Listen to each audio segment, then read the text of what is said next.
probably want to make it somber for just a moment before we jump into everything else. But obviously, a lot of us were saddened recently at the death of Robin Williams, and you, I think, directed one of his finest moments, something that really revealed him as, just amazing all the way across the board. You've worked with great actors. You were a member of one of the most influential comedy troupe ever. What set him apart as a performer and as a person? Robin, I mean, I keep saying this, and he's the most exceptional person I ever met because he seemed to be, he was, I don't know, I don't understand how he was able to absorb so much information. I mean, there seemed to be nothing he didn't know. It was in this reservoir, which he could then take and reassemble in forms and shapes and juxtapositions and combinations we never imagined. And it was a constant delight with Robin to see that functioning. And it was almost, when you're with Robin, it was almost as if he was as surprised and amazed as we were. It was just channeling all the knowledge of the universe and making it funny. Unlike most of the knowledge of the universe is not funny at all, but he could turn it into something wonderful. And as everybody who knew him, he was just the sweetest person on the planet. So you get this extraordinary combination. And it was like you were dealing with, I don't know, a genius child, because it was playful, it was fun, but it was so smart. And I've never seen anybody like it. When there was in Billy Connolly's 60th birthday, we were all up, it was a big, big do, and we were in Scotland at Billy's place, and a huge marquee had been set up. And at one point in the evening, they piped in the haggis, that horrible blood thing that Scots like to put in their mouth. And it's like, anyway, it came in with pipers and all. And then Robin got up and gave this speech in praise of the haggis. And it was as if he was Bobby Burns. It was all in rhyme with a Scottish accent. And it went on and on. And in the midst of this whole thing, a baby started crying. He somehow took the baby's cry, incorporated it into the poem, and it went on. 5 minutes later, it was done, and we were just in hysterics, falling around, amazed. And I afterwards said, Robin, how long did it take to write that? I said, write that? They just asked me about a minute and a half before to come up and do something. And it was that ability is extraordinary. And the audience, of course, was full of a lot of stand-up comedians and everybody. And all in awe, nobody had that power that Robin had. And that was wonderful. When we did with Fisher King, I mean, I think the part was maybe the closest to who Robin really was of anything he did, because it had the innocence, it had the madness, it had the pain, the anguish, and the love, everything. And I was saying the other day when I watched a couple of clips of it, because it was on the news, when he's being pursued by the Red Knight, and it's painful to watch because Robin was feeling that, and to have that range of joy and pain is a very difficult burden to carry. That's all I can say. You have always combined, sort of brought together fantasy and the real world, and that feels like that transitions to my understanding of Zero Theorem very much. What is it about that meeting of reality and fantasy that has fascinated you and made you want to pursue that, and how does that play out in Zero Theorem? I mean, reality and fantasy, I mean, we need both of those to survive. I mean, if we don't have fantasy, dreams, all of those things, what's the point of carrying on? And you need to watch out for reality because buses come and, don't cross the street, be careful when you look. So all those things are necessary, and I find so often they're split into two different categories. Oh, we do a fantasy film, or we do a realistic film. And I try to mix the two, because I find the battle, or the balance between the two aspects is what makes life interesting. And I've never thought necessarily I do fantasy, because I've always thought I'm actually dealing with reality. It just happens to be through the eyes of a cartoonist. I'm a cartoonist, is where I'm at heart. And so cartoons, you take reality, you deform it, you make it grotesque, you make it funny, but you alter it. But it's still, if it works, it's based on reality. And that's what I try to do. Zero Theorem is really a kind of a satirical version of the world we're living in. It's just a little aspect of the world, but it has to do with the connected world we live in, or those who chose not to be connected in that world. It's about even yesterday, we walked out the door from this hotel, and inside it was nice and quiet, the door we were in. And you opened the door and, oh, sorry, I'm telling the wrong story. It was not this hotel. It was a house, a Georgian house in London.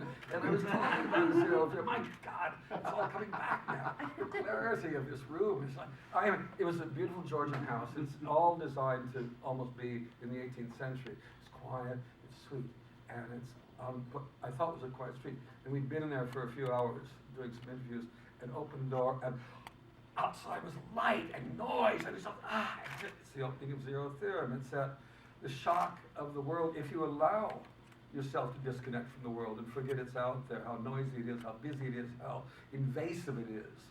And so I was playing with all those things, and basically the fact that I've been intrigued for so long about trying to disconnect from the connected world, because most people now, what are they? What's their life? Are they just a neuron connecting other people's tweets? The world is becoming like Hollywood executives. It's really what it's about, because Hollywood executives, most of them exist only for the moment when they get a phone call saying, oh, there's a new idea, or somebody's doing this, because then they can pass it around to other people in Hollywood, so they're just neurological connections with the rest of the thing, and they're available 24 hours a day. And I fear the real world is becoming like Hollywood executives. Our life is, because, as we say in France, as René Descartes would say, I tweet, therefore I am. And so it was my reaction to that, is what Zero Theorem was. And how can you live disconnected?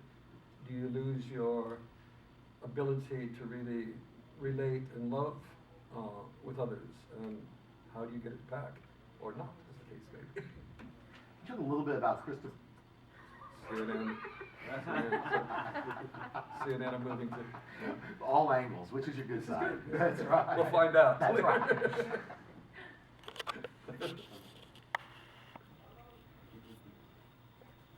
I never thought CNN was like this. Me neither. I didn't realize the Iraq War was just like this. Don't shoot! Oh no, I'm not scared. I just want to make sure I get it. Oh, hey. If we were in a run and gun, like under fire situation, I don't have time to do that, but here I do, so. It's a running gun situation. Yeah, but no one's shooting at me. They will be soon. You've got a light, so I have a little bit of time, so I'm going to enjoy this and get a really good shot. Now, what it looks like is CNN has got a 3-camera outfit here working together. He's got to go to Iraq later. Well, after I cut it, it'll okay. Go ahead, we're good. And last thing for us. Christopher Waltz is one of those actors where I think folks in most of the world had no idea who he was. Shows up on the scene, 2 Academy Awards, no big deal. What was it about him? Obviously, you and Mr. Tarantino agree on this guy. What was it about him that made you want him to be your lead for Zero Theorem? What does he bring to the story you're telling? He had become bankable. That was enough. I'll take anybody who's bankable. I bumped into Christoph a couple of years earlier, and we both, across a crowded room of award winners, I wasn't one of them, said, we got to work together. We got to work together. And so it struck me, Christoph was uniquely qualified for this particular character, because Cohen's very damaged. There's a whole backstory, a life where it's gone wrong, and that's one reason he can't deal with humanity anymore. And here was Christoph at 52, suddenly becoming an international movie star. Before that, he was a jobbing actor, working, and nobody paying any attention. And so during that period, I would assume he was probably very frustrated because other people were suddenly becoming big names, and he built up a real reservoir of frustration, anger, envy, blah, blah, blah, which are very useful to dredge up when you're playing a character like this, because he's never off screen. He is the movie. And because there's no action of any sort, the interactions are very subtle and limited, he's got so much work to do to keep that character alive and us connected to him and caring about him, despite the fact he's at times a real pain in the ass, frankly. And he's a wonderful actor to work with, because you can't go wrong. I mean, when we were cutting the film, there's not a single take that isn't usable, and each are subtly different. He gives us so much to play with. That was very good, thank you, Stephen. I mean, we'll stay for the rest. We're done? Yeah. Um, Give these guys a chance. Sorry. You want this back here? Where am I putting? Well, you, and then you, and you. Okay, lovely. Or- You mentioned getting caught up on some of your film watching. What have you watched recently that you really like? Not much. I'm watching less and less. Because every time I finally start looking at what's out there, I get, oh no, I've seen it all before. It doesn't surprise me. I mean, technically, films are so brilliantly made now, but what is the content, ladies and gents? Literally, the last thing that got me excited was Breaking Bad. I finally, after all these years, watched it just before Christmas last year. And Netflix. I got onto Netflix, and the first month was free. So I thought I would check what Breaking Bad was like, having heard so much about it for so many years. And I got through 4 series in 3 days. My wife was away at that time, and I finished on the 5th over Christmas while the rest of the family was downstairs. But I thought, now I'm seeing something different. I'm seeing something really good. I'm seeing great writing, great characters, something that isn't trying to force itself into the formula that is the demand of Hollywood now. And intrigued me the idea of this long form that it goes up and down. Some episodes are much better than others, but it doesn't matter. The totality was what was powerful, and it affected me in the way films used to affect me. And that's the point. When I watch films, so many films now, I've seen that one before. That was a bit brighter, a bit noisier, but it's not affecting me. And to me, films are about really getting inside of people, and so that's why I'm getting. The worst thing is because I believe so strongly in films on the big screen, and yet I watch most films on with my screeners at home. And having just watched Transcendence and Spider-Man, Amazing Spider-Man, on the plane coming over, I think I've done justice. So I'm a hypocrite, let's be honest about it. It's becoming easier and cheaper for independent filmmakers to have access to higher-end cameras. How do you think that's going to affect the industry going forward? Well, we've been cheap cameras for a long time. How are the films? Getting any better? Yeah. The equipment is not what it's about. It's about ideas, talent, and skills. So everybody gets excited about technology. It doesn't interest me in the least. I only am interested in it. Either it makes my job easier, cheaper. They're tools of things. And now anybody can make a movie. And I don't see that many great movies coming up because there's only, I think, a limited amount of real talent out there. And it's great that everybody has a chance to play, but don't expect to succeed. I think is the only thing I'm saying. On the other hand, the fact that somebody who wants to make a movie can now for very little money, that's great. And so it's nice that you can try and fail before you get to make a Hollywood blockbuster and do your failing big time, do it small time and see if you and learn. But you can. It's great. In Zero Theorem, an iPhone. I only have an iPhone now because there's some Apple products in the film and I got one for free. I'm a very Luddite character. I haven't had a smartphone I didn't have a mobile phone until years after they came out. And I love my iPhone now. I'm Apple. This is product placement.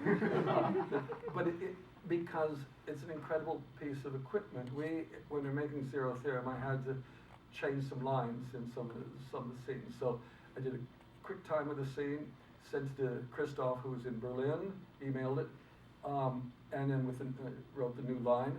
He, with his iPhone, recorded it. It's in the movie. Melody Thierry, same thing in South of France. The whole thing I do on my iPhone. It's an incredible tool.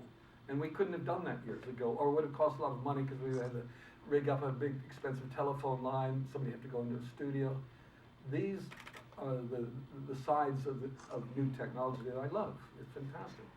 But it doesn't necessarily make a good movie. As anyone who's watched Lost in La Mancha, we're all as heartbroken as you probably were that that film Yeah. hasn't been No, I was just finished. acting. I was pretending to be heartbroken. Well, I'm wondering, is there still where you're at and trying to still give us that movie? Oh, yes.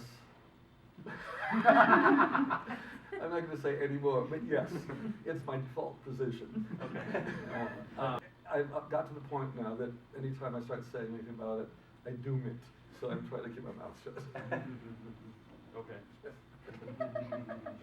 I watched Zero Theorem last night. I wanted to wait to the theater to see it in its full glory, but it was amazing, even just on the computer screen.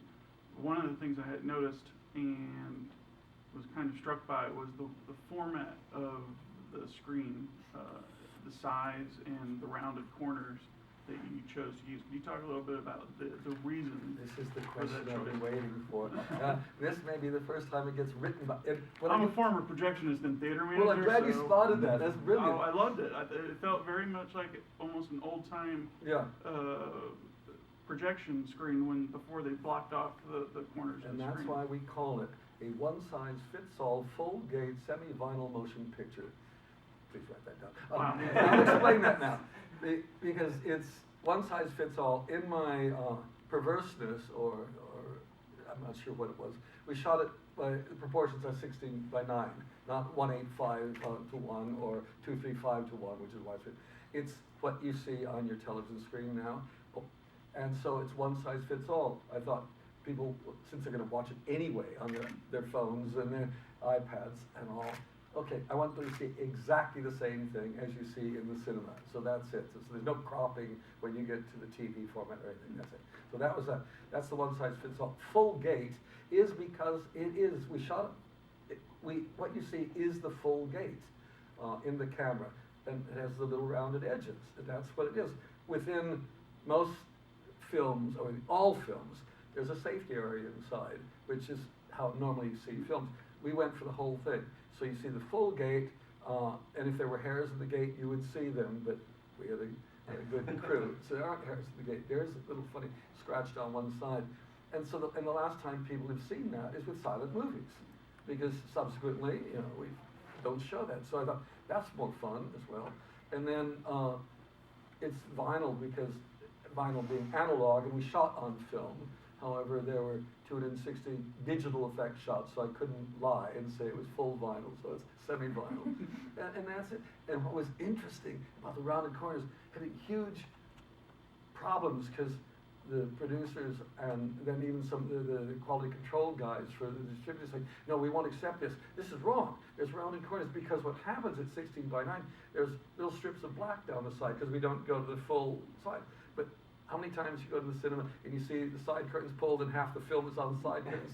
It doesn't matter. But there are all these people who were frightened by this new stupid idea, and were resisting it. So I had to write a letter claiming this is my creative choice. It was a creative decision, and blah blah blah, and then so it's out there. Nobody's ever complained ever, but you have to go through this gauntlet of people who are hired to make sure that nobody complains. I'm personally excited very much for the 12 Monkeys television series, and I'm wondering how you feel about how that would translate, because I know that I might have be no idea. I don't have a fucking clue. Nobody even contacted me. Wow. My producer never even contacted me to say, we're going to do this. I have never heard anything other than what I read, in the press. But I do think the idea of Jeffrey Goings, Brad Pitt's character, being a woman is such a major breakthrough. I think that's why it's going to work. I have no idea. What they've got, basically, it seems to me, is just another time travel movie. Yeah. It won't have it won't have much to do with the film. But it's my ex-agent was quite impressed by the lack of decency or politeness on the part of those who are going to make money off it.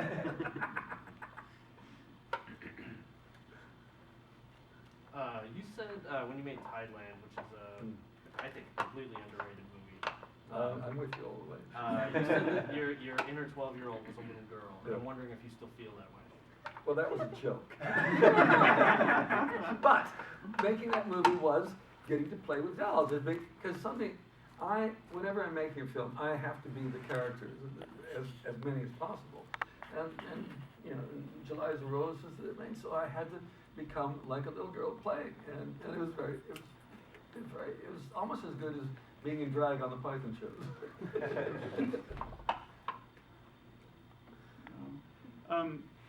Going back to Zero Theorem, Yeah. to me, I thought about the movie for a while, trying to really kind of figure out Mm. what the greater point of it was. But then I came back to just a simple conclusion that it was about clinical depression for me, because I deal with the depression. Because you first see him, he's staring into that black hole. Yep. It follows him his entire journey through the movie, and then in the end, he succumbs to it. I don't want to give away too much, but I guess I thought it was more of a journey of him trying to deal with his depression or in the world around him. And do I feel? I mean, do you think I'm in the right track with that? Yeah, I mean, the script was more. I never define depression. I mean, or clinical or otherwise. I mean, it's the basis of most life. It seems to be in the modern world. We all are depressed. It was, but the sense of it was a guy who felt, you know, if only he had a meaning to his life, it would be okay. The black hole is, you know, is the meaningless of everything, and he's so busy waiting for, you know, someone to tell him, rather than finding it himself or living it. And I find the character interesting because he's been so damaged by life in advance of the time we get to know him, and to me, the real heart was trying to reclaim his humanity, his ability to care, to love, actually get outside of himself, and the world around it is my invention. That was just fun to be able to play. And the most important scene to me, and the most moving scene, is when Daisy says, "Come away with me," and he can't do it. And yet, even after that, the boy brings some paternal instinct out. He cares about, and even then, that's taken. It's about impotence. Impotence is the heart of it, which we were talking about. I mean, the world we live in.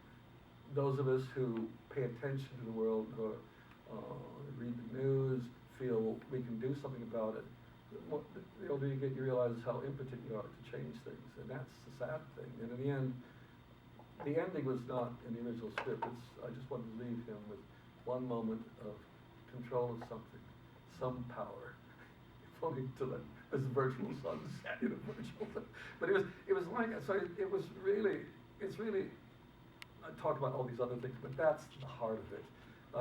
I decorated it, as I said, as opposed to direct the outside world. I created the world around him, but that's not really the movie. That's the stuff around it, and I think a lot of people, some people get it immediately. Some people identify or feel something for Cohen and understand where it is. Other people are just confused by it. I like the fact that when I check on sort of statistics on the film, when rating it from 1 to 5 or whatever it is, the 5s are great and the 0s are great. The middle is very vague, and I don't like that. Because I know the 5s are experiencing something. And that's, going back to what I was saying earlier, it's trying to get into people. That's all I've ever tried to do, is to leave, bits of shrapnel in them, like I had shrapnel left in me from other films. We entertain as best we can, but we're also trying to reach something. And the point is, when people start talking about an audience, there's a million audiences out there. The trick is, okay, there's some people that are going to like that, some are going to like that, and yet the system doesn't seem to think that way. It's also very difficult to reach the ones you think that will like it, because I don't have any idea who's going to like it. It'd be easier if I could tell, but I'm always surprised with audiences. I know, okay, that person liked it. God, I didn't expect that. I thought, well, I know that guy, he's sort of a young 20-year-old computer geek. He loves it because he's exactly at that point in his life. There was a 15-year-old kid in France that just loved it. I said, where'd this come from? And then I find, 60-year-old people who get it. And yet, there's huge swaths that don't have a fucking clue what's going on. Worst picture I've ever seen. 2 hours of my life waits and kill Gilliam. Fair enough.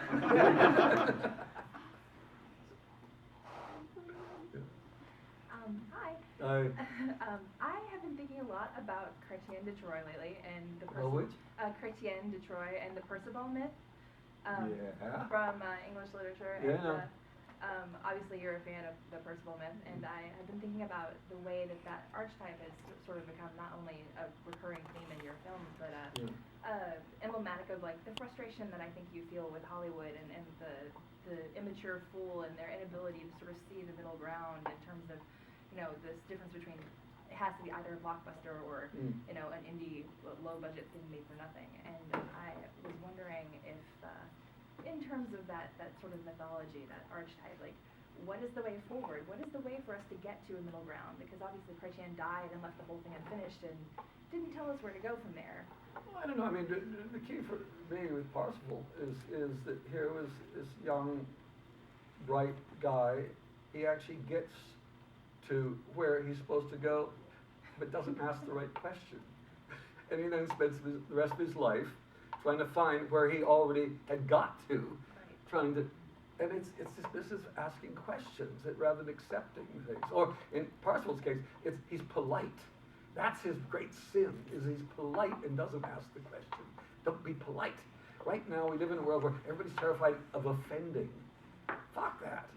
Offense is important, folks. I mean, if we behaved like that, there wouldn't have been Monty Python. We went out of our way to offend, to shock people. It's not to offend in a cheap way. The offense has got to be, it's like, you know, when you do cheap racial jokes or ethnic jokes. Some are really funny, but just too many are just too easy. But if you do a good one, wow, that's good. But it's like when we were in college, we did practical jokes. Practical jokes, the joker had to put more effort in than what the jokey had to go through. It was about that, and it's trying to get people to think is all I'm really saying. And some of that means shocking them, saying rude things. My daughter, when I say, that's rude, I said, and? Am I causing harm, or am I doing or saying something that somebody might react to and start thinking about things? And I think that's it. I don't know if that's exactly the way Chrétien de Troyes meant his Parsifal, but that's my translation of it. But I do think we're at a stage where people are so frightened of saying things because they may see the wrong thing and cause offense. So no, people aren't being honest. They're not speaking honestly. They're speaking with, you know, all sorts of self-censorship going on. And that gets into Hollywood, self-censorship. Writers do the self-censoring before it even gets to the studio executive because they know the film will not get through that, run that gauntlet. So because they want to get their films made, they censor it. I mean, when we made Fisher King, Parsifal, we'll go back to Parsifal. Keeping the Parsifal thing going here, because Perry is Parsifal, is that Richard's script, Legrand's, when I read it, I thought it was fantastic, except there were certain elements of there were I just didn't buy. They were stupid, it seemed to me. And then I started talking to him, and I said, it was under pressure from the producers and all to do these things because it'd be more likely that the film would get financed. And I said, Rich, let me see your first script. And we went back basically to that because it was there, because it was pure, and it was honest. And I'm going to bring Parsifal into now Zero Theorem, because that's what we're going to talk about. The ending of Zero Theorem was not in the script. That was, like, there are 3 scenes that follow that moment. The ending that was in the script was a crap Hollywood ending that just violated the world that we had created. But it was there because obviously the producers thought we could fund it more easily. Now, when I cut the film together and put it, I watched it, I just couldn't stand that. And I just chop off and left it where it was. And Pat Rushett, who wrote it, when he saw it, he said, thank you for that.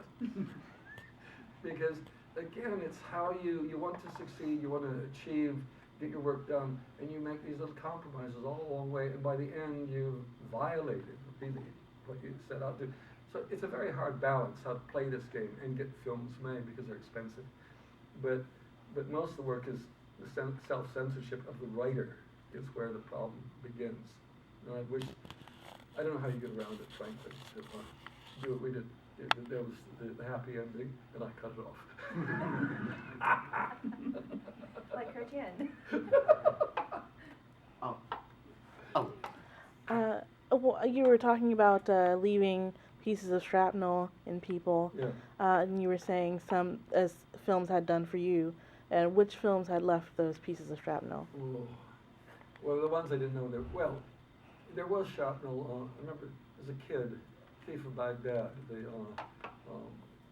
great William Powell film, the scene where the native kid is in, what's his name, I can't remember, he's in the big spider web, and the spider's coming out. That, I used to wake up in the middle of the night, trapped in that spider web, all my bedclothes wrapped around me, strangling me. So that's a kind of shrapnel that was in there. The one that sort of woke me up to, say, the power of movie making and ideas was Paths of Glory. I mean, I'd never seen such injustice on the big silver screen. I'd been watching Dean Martin and Jerry Lewis, which was great, but it didn't deal with things like injustice. It also was the first time I was aware of the camera, i.e. those tracking shots through the trenches. It woke me up. That was one that woke me up. So that's the kind of thing I'm talking about, ideas that still stick with me, that inform the way I see the world. And I think in the case of, okay, I'll do a Brazil one, which I really liked. There was a lawyer who saw Brazil. This is a second-hand story. And he was so, he didn't know what happened.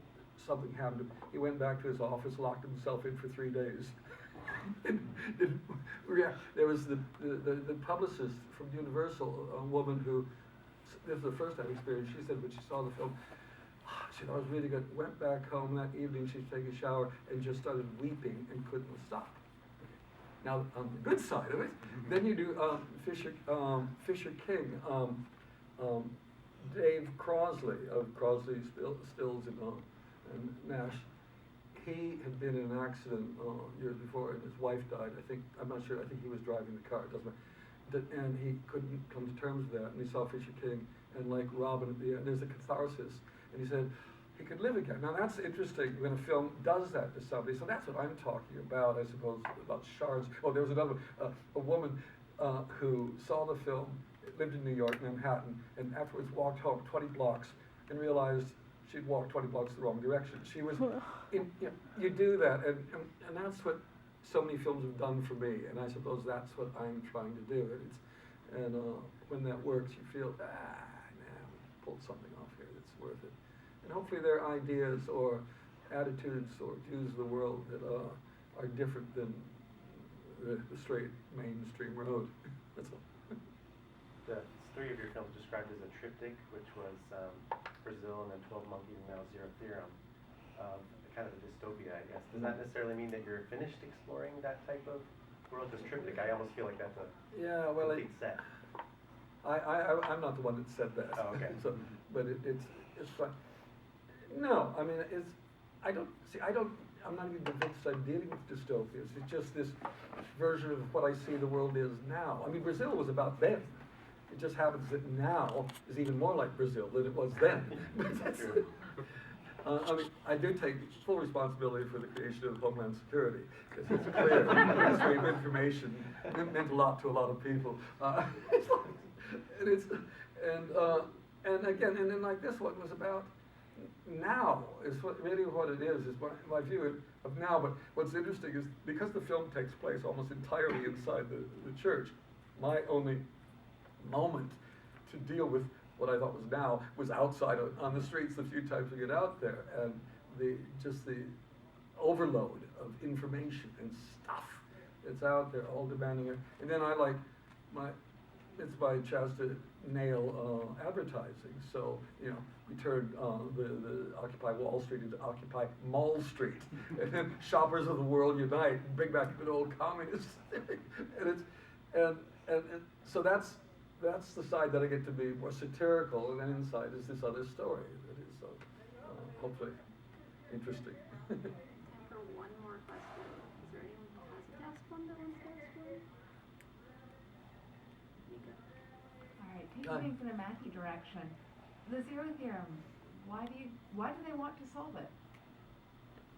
People do. Don't people want to understand the meaning of life? Or in the case of Mancom, is if you can prove that everything is nothing, that's really important information. That's what advertising feeds on.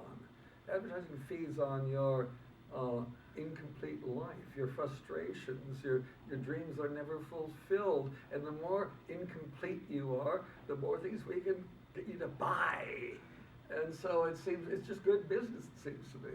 I don't really know what Bandcom's up to, except get a lot of information together, and then we can start controlling people. And there was an interesting thing, because when we first started showing the film, people were comparing it to Brazil in the sense that, oh, here, it's a dystopia. I don't think it's a dystopia. I think it's the world that's out there. Everybody's in colorful clothes, having a good time. Shopping is great. Come on. There's only one misery guts in the whole thing, and that's Cohen.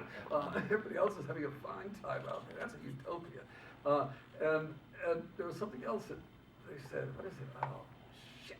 I got lost in that one. I was going somewhere with that thought. It just felt down there in the carbon somewhere. But it's, I don't know, I think, oh, that's what, I know where I was. Because they thought, it's big government again. It's about the power of the state, is what Bandcom was. And I said, no, it's not about government anymore. It's about corporations. That's why it's Corporations Sans Frontières. Because governments are second-rate folks. Who's really running the world? Wake up.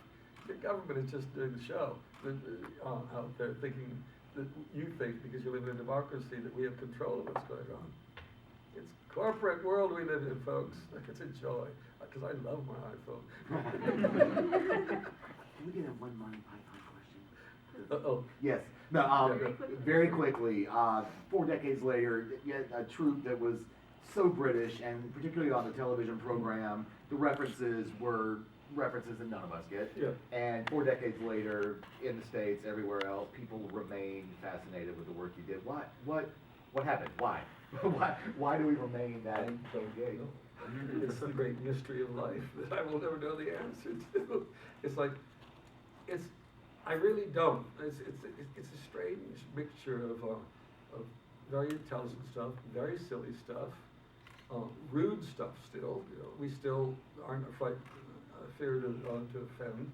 I don't know. I think I remember when we were doing, and now something completely different, the film, I was fighting with Cleese all the time, because he was saying you said all these references that we don't understand, and he was trying to Americanize them so people would understand them, and I argued, no, the Beatles, Penny Lane, Strawberry Fields, I didn't know what they were specifically, but they were poetic. They meant so. My imagination could grow in Penny Lane or Strawberry Fields if you went there. It's just another street, It's like, and that's what I think. There's that. It's important that it's this rather archaic thing as well, and it feels. I don't know what. I really don't know. And the fact is, when we're doing the shows, people were coming from everywhere on the planet: Brazil, Argentina, Korea, Japan, everywhere. I don't know. I've got a friend who translated it into Czech. I know the Germans have been translated all these other languages. I don't know how those jokes work in those other languages. But it's one of those things. It's like I'm not looking for the mystery, meaning of life, nor am I looking for the meaning of the success of Python. Thank you. Thank you. Thank you. Thank you very much. Thanks. Oh, that's one way to wake up. That'll wake you up in the morning, boy.